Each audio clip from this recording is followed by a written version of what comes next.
features. It's quite lightweight. It's got the MOSFET. It's got all the bells and whistles that people look for in a platform. So this is the APS Ghost Patrol Phantom. This is the ball green version, and there is a red version. Both are available now, but I thought I'd get this one out because it sort of sits in a much more sort of more wider spectrum. I think more people might be interested in this one. The red one is considered pre-two-tone, so you can get that straight away. This one is just accented in green, but yeah, it looks very, very cool.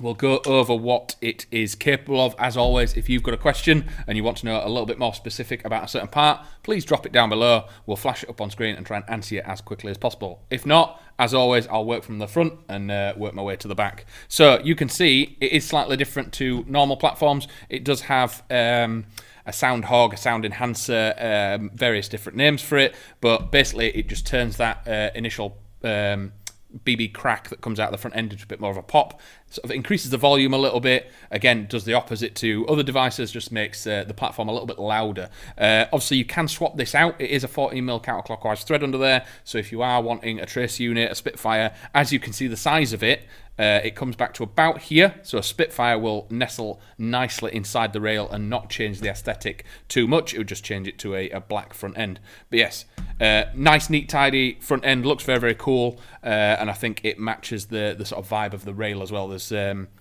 sort of details and accents and stuff that match the rest of the aesthetic, so they have thought about that whilst they're putting this thing together. Looks very, very cool. Coming back to the rail system, so it is an M-LOK and rail sort of combo. So you have M-LOK on the right, left and bottom. The little hand stop that here is loose in the box when you first get it, so you can mount that anywhere you want. But it does mean that the rail system is thinner, narrower, lighter than a sort of quad rail or a similar style system, and it means that you can put accessories exactly where you want them, and you're not interrupted with sort of bulky extra bits of rail. So if you want a torch in a certain spot, you can put it there. If you want a grip in a certain spot, you can do. Gives you a lot more versatility and maneuverability. Obviously, across the top, we do have the standard 20mm RIS, which has the front flip-down sight attached.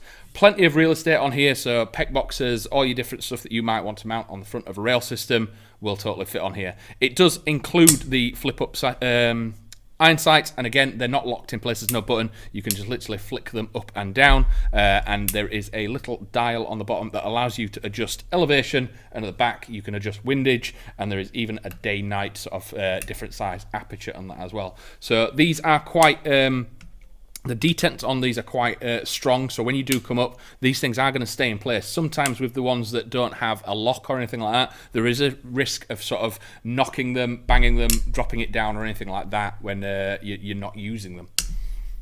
ODST, what's it made of and how much does she weigh? So majority of it is aluminium. The stock, grip, magazine, and a few other parts, I don't think there's much else, is polymer. I think the front grip is polymer as well. Apart from that, the rest of it is metal.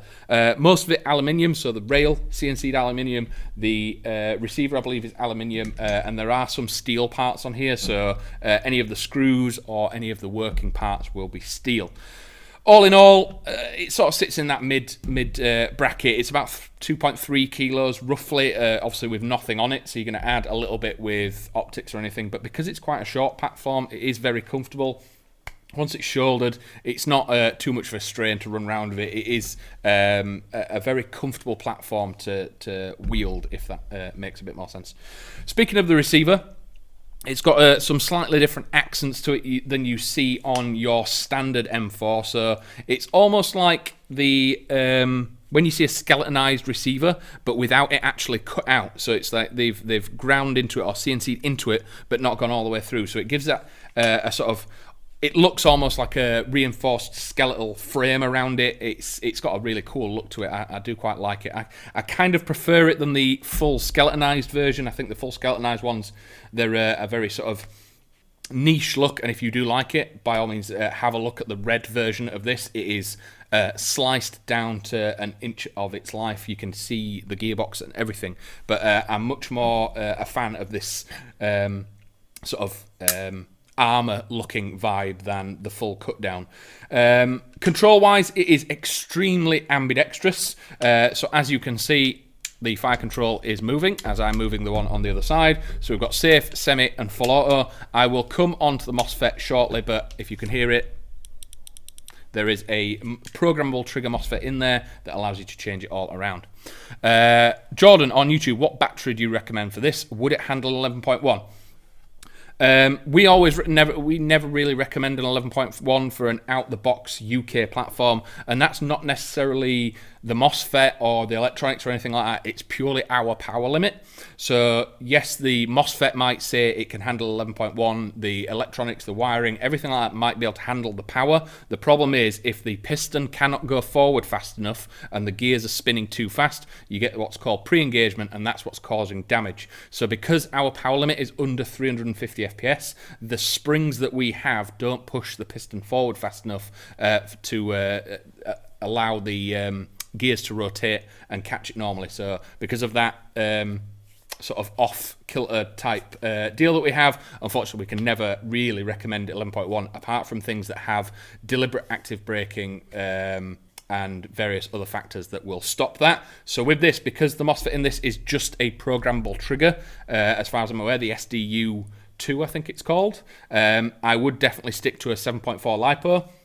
The trigger response is very, very good as it is anyway. And speaking of that, you do have a fully programmable trigger as well. So in its current position, you can have safe, semi, and full auto. You can change it to all semi-automatic. You can change it to safe, semi, and burst. Or you can even have semi-automatic, 3-round burst, 9-round burst. You have full control over each different setting of the control. I think there's about 7 different versions, and having that different burst capabilities is very, very cool.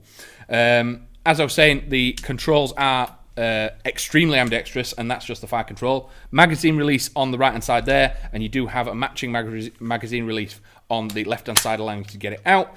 Even the paddle on the side has a extra lever for lockback. So normally it's just a paddle on its own. It has an extra lever on there. You have the flat bladed trigger. A lot of people are liking these almost speed triggers, race triggers. The general consensus is a flat trigger has taken a little bit of the pull out, so rather than having a full trigger pull, sometimes they can take anywhere from up to sort of 70% off the trigger pull, so it's a much shorter pull, making your sort of secondary shot really, really nice and fast.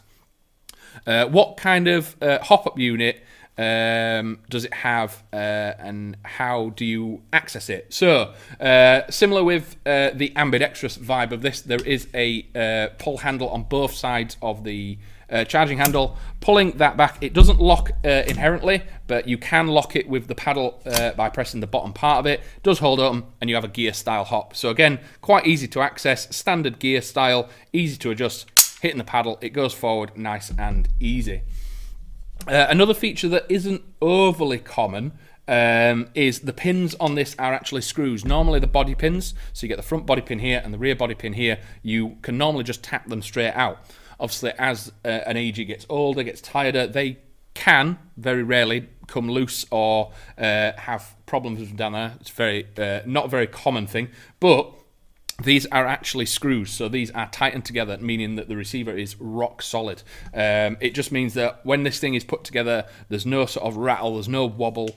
The sort of hop to nozzle is going to be, the air seal will be really, really good, and it's all put together as best as it can be, really. There's absolutely zero wobble on this thing, apart from the actual sling mount at the back, which is meant to move. So coming a bit further back, we do have a standard sort of CTR sort of slimline stock system, 6th position as you'd expect with this. So with it having the sort of narrow stock that is on this, it is a Dean's connector that's on this, and again, because it's a MOSFET, most trigger MOSFETs are coming with a Dean's connector, so just be aware of that. If you don't have any Dean's batteries, you will need one. There is no adapter in the box for this one. Also means that you'll have to stick to the sort of thinner style batteries. You're not really going to be able to stick any nunchuck style batteries in here, but saying that, because the MOSFET is not in the stock tube, it is just the wiring, you will be able to fit probably a 1300 7.4 in there quite comfortably, even with the wiring. Have the stock out a couple of clicks, and you've got plenty of battery space in there. Get yourself a couple of batteries. Again, with it having a trigger MOSFET and a micro switch, it's going to have a little bit more life when it comes to battery length. Obviously, I can't tell you how long a battery is going to last, but a MOSFET and a controlled output system is going to have a little bit more life than a standard system. It's just how it works. Can you swap the stock? Yes, absolutely. So any sort of normal M4 that has a standard stock tube like this, most stocks, if not every stock, can be taken off and swapped out to another one. So if you're wanting like a PTS or a slightly even lower profile on this, like a battle axe or something like that, by all means you can swap them out. Or vice versa, you could even swap it out and put a solid stock on the back, because this whole system at the back is very, very common and transferable across most AEGs. So, as we were saying about the front end, ODST, does it feature a quick change spring system? I actually don't know on this one. We're trying to find out because we've done a little bit. We obviously do the research when we do the descriptions and everything like that, but there are 2 points that we currently haven't found yet, so we're waiting for an answer to make sure that it is correct before we put it on the product. Is whether or not it is a quick change spring system. Our first initial thought is that it's not, because it is standard for APS to not be, but we don't want to put that and then be found out to be wrong later, so we want to confirm that. And the other thing that we don't know is the actual inner diameter of the barrel as yet. We know it is, we know it's a 40mm thread, and we know it is a 240mm inner barrel, but until we get a confirmation of the diameter of the inner barrel, we don't like to put it on the description, because it might be wrong. So we omit some little bits of information until we've had them confirmed. So I would probably say that it is not a quick change spring, because most APS aren't. But again, because this is a sort of a new line, this new Ghost Patrol Phantom series, there is a chance that they may have added features that we haven't quite seen on previous models. So a couple of other bits. So sling points. You don't have a standard sling point at the back here, but you do have one on the stock itself. You do get the QD sling point, and it can fit into the left or the right hand side of here, and obviously the standard sort of ribbon loops that go on the stock can be fit as well. You don't have any anywhere else, so if you were wanting to 2-point this, you will have to put another one on yourself, either a rail or a M-lock style sling point is totally doable. You could throw them on quite easy. So those that have just been joining us, I'll do a quick front to back just for those that have not heard me ramble for the last few minutes. As I was saying, 14mm counterclockwise thread on the front, so if you want to swap out the sound hog that is on the front for something else, like a Spitfire, by all means you can do that very, very easily, and it will look very neat and tidy and fit in the exact same position that it is there.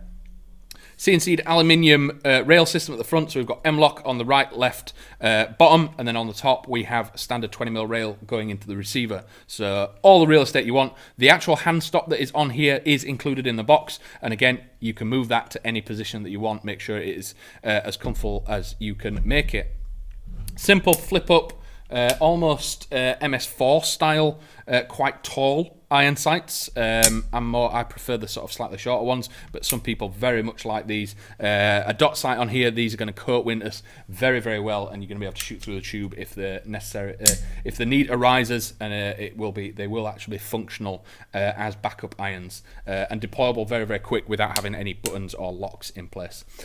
Receiver, as I was saying earlier, it's got that almost skeletonized look, so it's almost like they've picked the skeletonized points, gone down a little bit, but not gone all the way through to give it almost like cage style look. Very different, very nice. Again, just a different look to a receiver than a standard bog standard black one.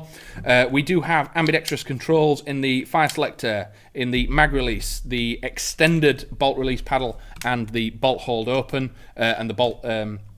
So the charging handle has the ambidextrous arms on it. So again, if you are left-handed, this is probably about as ambidextrous as you're going to get on most platforms. We do have the flat speed trigger, and as I was saying earlier, this does have a programmable trigger MOSFET in it. So all the fire positions on here can be adjusted to your desire. So if you are wanting the standard safe semi-full auto, that's how it comes. But if you are wanting a full semi-auto platform, that's doable. If you're wanting 3-round burst and then 9-round burst, you can just set this up how you want with the SDU 2 MOSFET that is in here. With it having a MOSFET, it does have silver wiring and a Dean's connector in the stock tube, and as I was saying before, 6-position stock tube with a standard sort of CTR style stock. Very comfortable, very easy to use. Tony Leon Have you chronoed it? Yes. So before going live, this was pumping out about 335 FPS, plus or minus 1. There was a couple of stray shots that were about 337, but the average was sat about 335. So very comfortable in my sort of golden zone that I do quite like. That 330 zone is where I have had most of my best results when it comes to having something that is decent range, doesn't lose too much FPS with the full auto system, and just having the sort of best range to sort of consistency rather than chasing that 350 and things going all over the place and putting weak links down the chain. 335 on this with the very, very nice, very sort of responsive microswitch trigger. These are going to be thoroughly enjoyed in CQB and outdoors. As I've said, not quite sure what the diameter of the inner barrel is, but it is a 240mm, and obviously once we find out, we will put on the description what diameter barrel it is. But I think I'm quite impressed with it. I think there is definitely a few people that once they get their hands on these, they're going to be very, very impressed with them. And I think it is the sort of weight to sort of size to weight ratio kind of description that I was trying to get to earlier. It's that mid-range, mid-length platform, just over 2 kilos. So it's got enough weight so you know about it when you're holding it, and it's controllable. It's not too light, but yet you're not going to be exhausted after a couple of hours of playing. But if that's everything for today, this has been the APS Ghost Patrol Phantom Boar Green edition. So this is the Boar Green. There is a red version, which has far more cutouts, far more skeletonization. The receiver is cut down. You can see the gearbox. Much more on that sort of 3-gun speed shooter style. So if you want to have a look at that one, please go look at that. The internals are identical, so it's got the same MOSFET. It's just it is deemed pre-two-tone red as well. So all the rail, the receiver, all them bits are very bright red, so you can get one as soon as possible if you haven't got your UCARA or anything similar. But if that's everything today, as always, it's been a pleasure. Thank you very much for your questions. It always makes my life easier. If you like the content we're doing and you're watching us on YouTube, please hit that subscribe button, drop us a like, and drop us a comment after we have finished filming. It is always greatly appreciated. Apart from that, we'll be back on Wednesday for another product review. As always, drop us a comment, drop us a message on Instagram. If there's something you're dying for some information about, you want us to grab something out of a box, we're more than happy to do it for you rather than us picking something semi at random or just something that we think's cool. We'd rather talk about what you want to talk about. So until then, I'll see you in a bit. Bye.